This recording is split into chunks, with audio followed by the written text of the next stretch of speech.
most churches assume turnover or morale issues or underperformance is a people problem. But more often, it's not a people problem, it's a culture problem.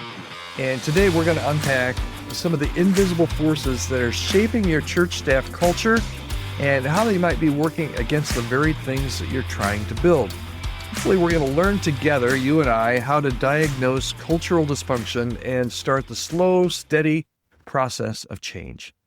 Thanks for joining me. I am so glad to spend a few minutes with you here together on the Healthy Church Staff Podcast. My name's Todd Rhoades. I'm one of the co-founders over at Chemistry Staffing. All right, you replaced the role twice, maybe even 3 times, and every time it seems like you get the same results. Low energy, staff tension. They don't last long. There's a quick exit. But here's the thing. It might not be the person you hired. It might be the person you hired, but it might not be. It might be the culture that they were hired into isn't a really good, healthy culture. And today we're going to talk about what happens when some of these invisible dynamics of your team could be the real problem. All right. Culture is what people feel, even if you never name it.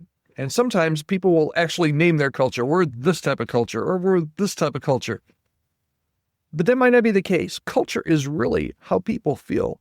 Culture isn't your value statement. It's how your team experiences and how they feel on Monday morning. When they come into the office after a busy weekend of services and all kinds of obligations, how do they feel? Are they energized or are they exhausted? I often use the analogy of how do you feel? How does your staff feel when they pull into your church parking lot or the church office on a Monday morning or a Tuesday morning or a Wednesday morning? Are they energized or are they exhausted? Do they feel like they can speak up or do they feel like they need to self-censor? Does everything feel urgent and chaotic, so much so that there's no downtime, there's no time to reflect, there's no time to enjoy? Leaders create culture by what they celebrate, by what they tolerate, and by what they ignore. So, every church has a culture. Your church has a culture. It could be a bad culture. It could be a good culture. I want to talk during this next section here about how you can identify your culture as bad. What bad culture often looks like at a church. One of the things is that conflict is buried. It's not resolved. If you have a lot of conflict and you've not resolved it, you've got a bad culture on your hands, my friend. Bad culture looks like this. People don't give honest feedback because they fear the consequences. If you can't have an honest conversation with your staff, and if a staff member cannot give you honest feedback without fear of retribution, guess what? You've got a bad culture. If your decisions are made behind closed doors, now some decisions you have to use discretion on, but if every decision comes from the top down and it's behind a closed door and you never even say why you're making the decision or the reasons behind it, guess what? You've probably got a bad culture. If expectations change without any kind of warning, you probably have a bad culture. Performance issues are avoided instead of addressed. You've got a bad culture. I feel like Jeff Foxworthy here. You might be a redneck. If this happens, you've got a bad culture. But again, if multiple good people fail in the same role, my guess is it's not a people issue. It's structural. Guess what? You've got a bad culture. So we've talked about what culture is. We've talked about what bad culture looks like. So let's talk about how to start changing a broken culture, a bad culture. First of all, you have to admit it. You've got to name the problem. What is not working? Ask your team, what's one thing, if there could be one thing that you could change at this church, on our staff, in our leadership, what's one thing that you could say out loud that you could change about the way that we work? Ask for that input and don't penalize them when they tell you what they're thinking. Document the behaviors you want more of and those that you won't tolerate. It's really important.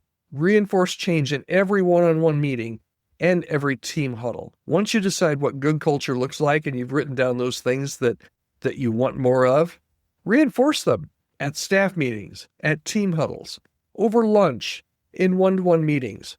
All that is hugely important in changing culture. because you can shift a culture, but you can only shift it by consistent and intentional leadership over time. It takes time. So here's the bottom line for today. If your staff culture isn't healthy, no hire will fix it. Matter of fact, they will come in and they will inherit your culture. You need to fix the soil, not just the seed. And it takes time. It takes a good amount of time and a good amount of effort. Bad cultures will not fix themselves. If you wait around for them to, guess what? They're going to get worse. Bad cultures always get worse. They never get better unless you intentionally work hard to fix them.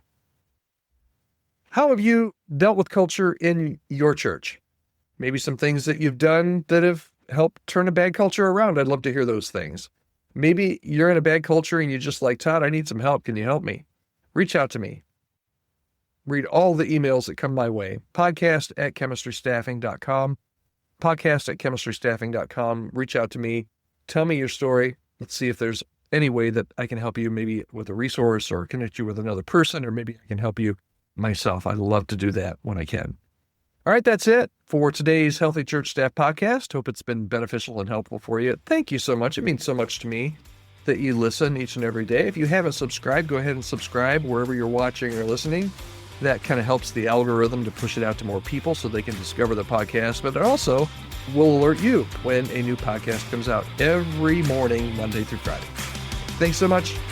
Have a great weekend. We'll be back here on Monday.